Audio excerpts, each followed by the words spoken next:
Back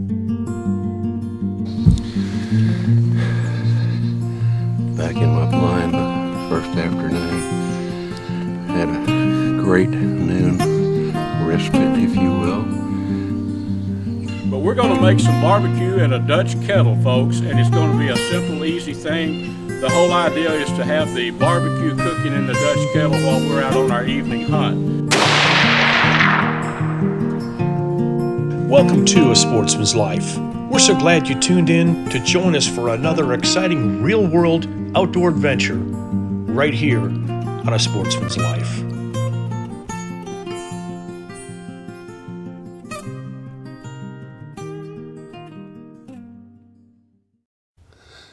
Opening morning, Texas whitetail rifle season.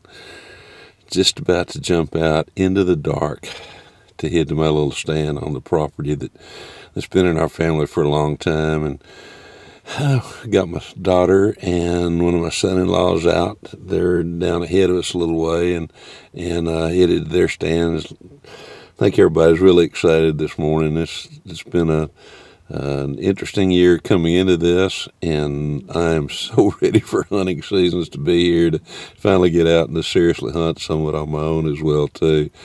Had a great time earlier with some hunts that I did for the DSC Foundation, where that I hosted and actually got to hunt on the elk hunt that I did with Darren Rhodes and on the Mescalero Apache. But this is my first real serious whitetail deer hunt of the year. Going to hunt a couple of days here, and then we're going to move on, and I'll be able to come back and hunt my place. So, going to hit off in the dark, and we'll resume this here hopefully in a little bit when it gets a bit lighter, and see what we can see. Hunting with a handgun this morning. We'll talk about that a little bit later.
It's been an absolutely fabulous morning.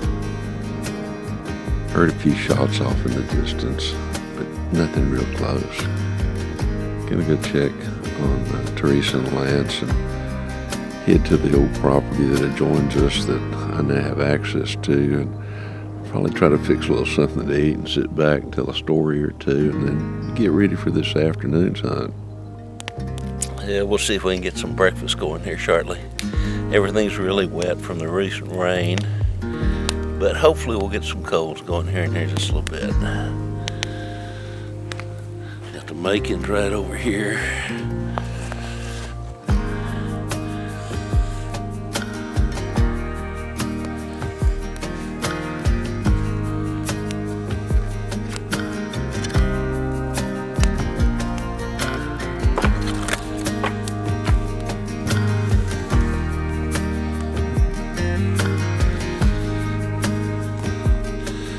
Set up right next here to an old log cabin that's been here for no telling how long. It was about that same shape when I was a little kid. Used to roam this country right here. No telling how long it's been here. Come back here in just a little bit and we'll get some food going and I'll kind of kick back for a little bit for the afternoon's hunt.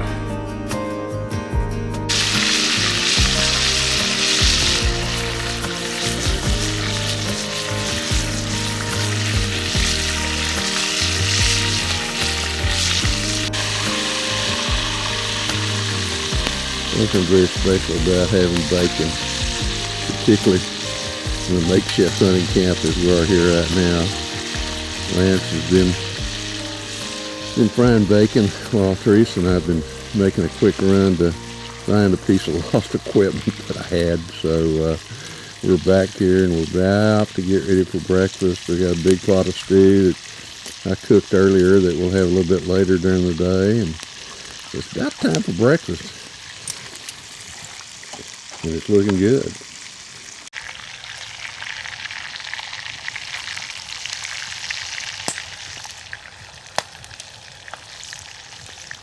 I love these old cabins such as this. This has been here for years, since I was a little kid.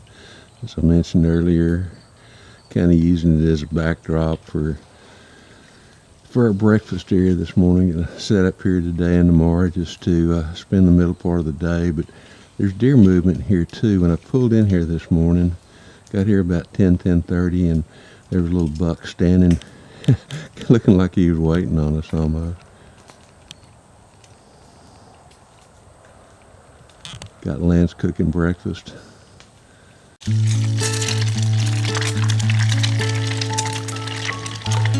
Looks like it's gonna take long to cook eggs today.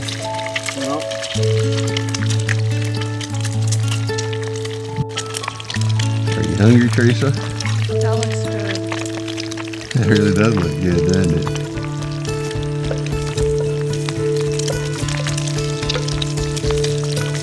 Bacon and eggs are pretty good almost any time. When you're in a hunting camp, I think they're even better. And this may not be a full-blown camp, but it's a nice little place.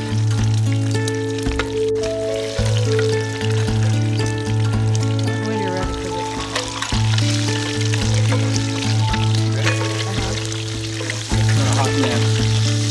Yeah, that's when they're best, right there. It's like you're doing it. That's the best egg.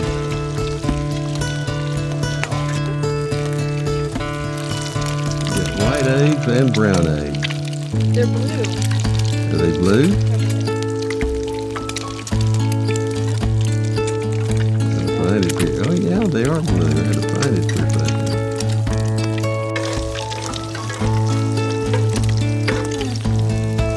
Forgot the boys weren't here, so feed a pound of bacon and nothing. They like bacon, don't they? Mm-hmm. Tell you what, bacon's kind of favorite as far as I'm concerned too.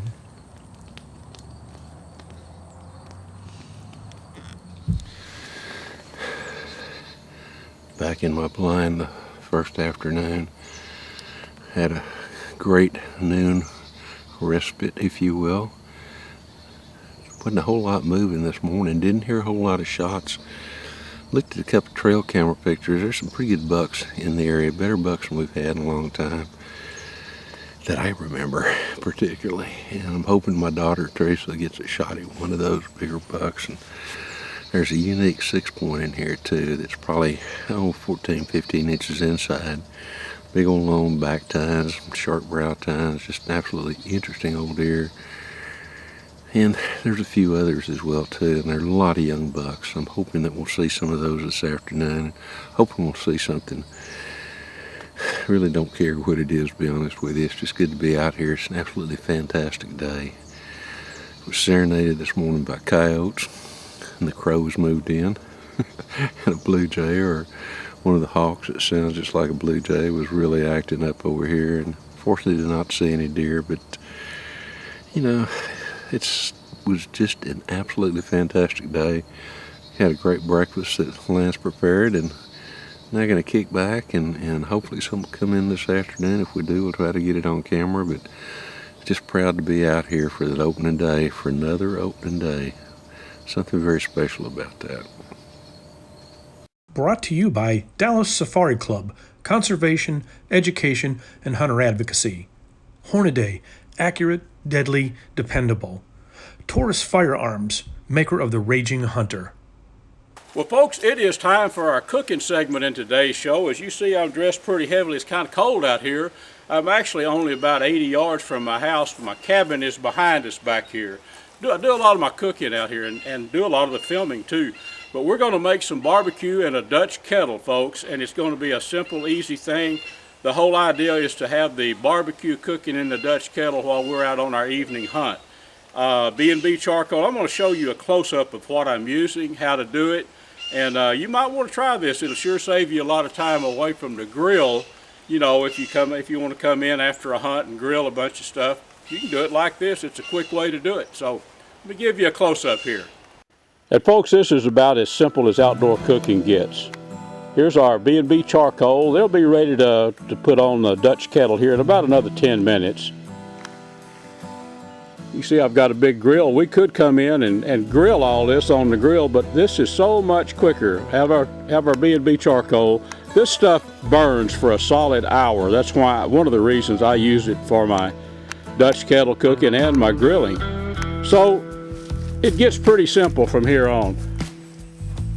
Here is some wild pork in a Dutch kettle with some Best of Texas barbecue sauce put on it. Right here.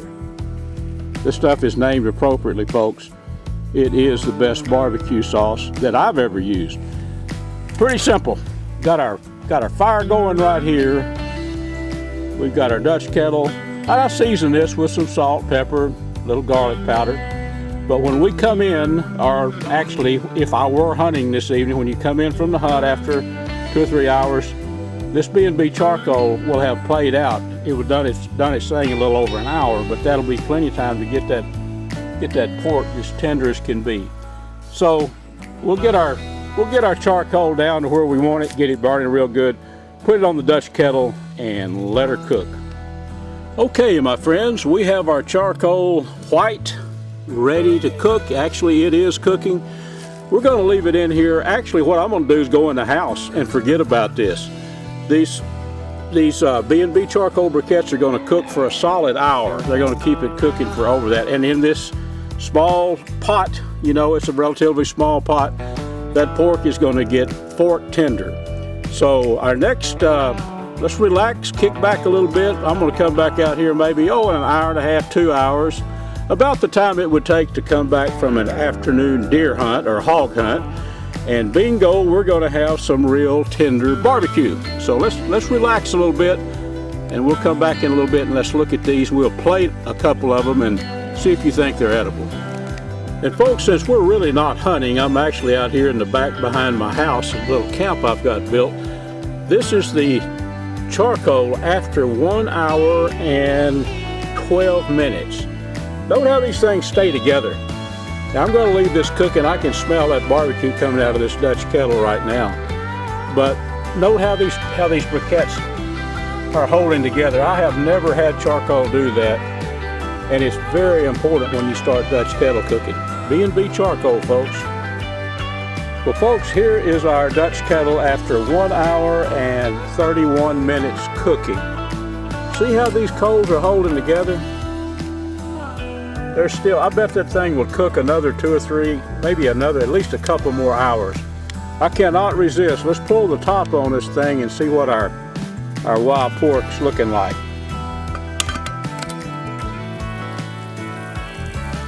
Oh boy.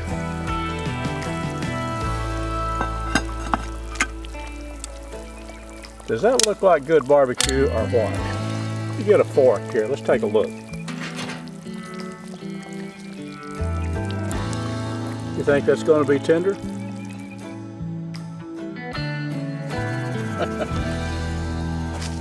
Okay, let's just do a little fork test. Let's check this out. As Mr. Wysoon would say, Folks, that's going to be some very good barbecue. Put another one up there. I think you can see how tender that is. Look at that. We just unloaded it all. Anyway, folks, I think you get the crux of it. Great barbecue. I'm going to put a little more barbecue sauce on this, and then we're going to get in the house where it's warm and chow down. I hope you enjoyed a little cooking segment. You can make barbecue in a Dutch kettle very easily yourself. So hope these little tips helped you. A Sportsman's Life is also brought to you by Air Force Air Guns, Pyramid Air, Sightmark, Skin 'em Right, Snaplock Hunting Blinds, Smoke and Tex, Striper Express, TRHP Outdoors, and Ultramatic Feeders.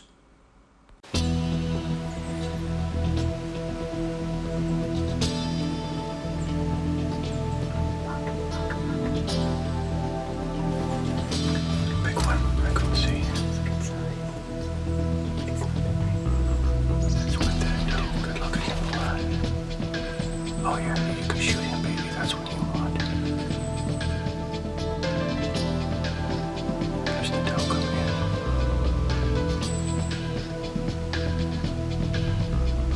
Sweet. That 8 points way off to the right, still staying there. Just watch it.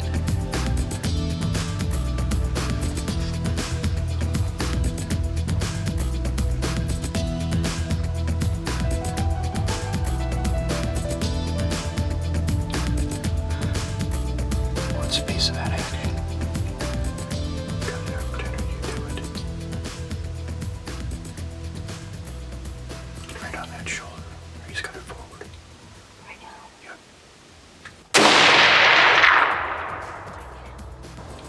Jam another one in. Jam another one in.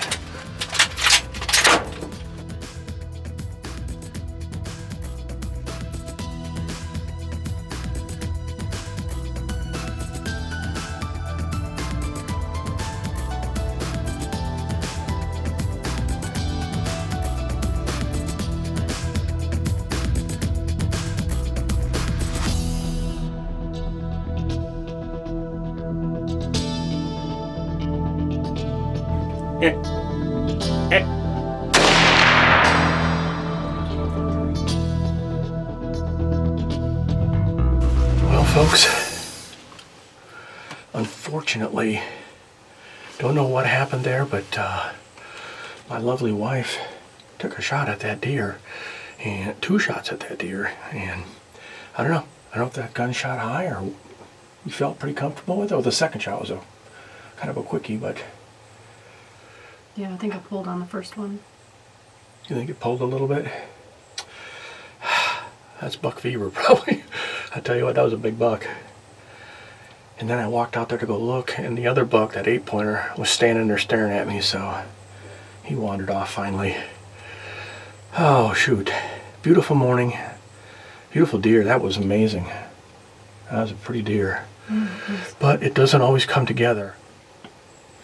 But you know what? We owe it to the animal, so we are going to go spend some time. We're going to look just to make sure. It didn't look like he was hit. It didn't sound like he was hit. But you owe it to the animal, so you ready to go take a peek? I've already been out there looking, and I couldn't find any blood, but we need to look a little bit better, so stay tuned. Well, unfortunately, my wife missed that big buck this morning, and you know, it's always best to just make sure your gun is on. This gun was sighted in just a few weeks back, and it was dead on, but you know, sometimes you bump the scope, you just never know, so it's always best to check it again. And since she shot twice this morning, and unfortunately we didn't find even a drop of blood, you know, maybe it was shooter error, maybe not, but we're going to find out. We're going to shoot this gun, we're going to make sure that it is dead on, so we'll give it a shot here.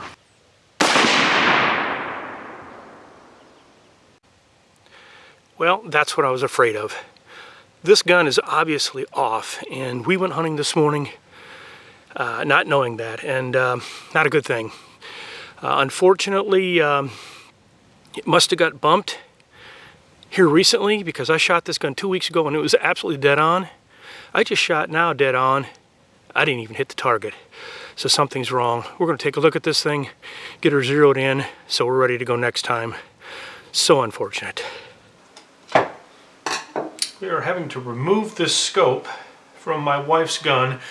We had a mishap over the weekend, and cost us a big deer, so we took this down. We went to zero our gun in, and there's something wrong with this scope. Had it looked at, they think there's something stuck in there, or they're not really sure what exactly it is, but their recommendation at the gun shop was to put on a new scope. So that's what we're going to do. We've got another scope all set to go here. We're going to take this off. We're going to put this scope on, and we got to get this back down to the rifle range, and we got to get this zeroed in again.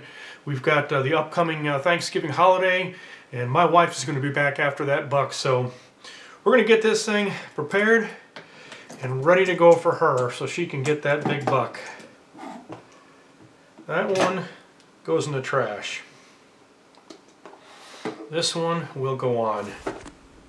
After mounting the new scope on my wife's 30-30, we took it down to the rifle range, got it sighted in at 100 yards, and she is ready to go.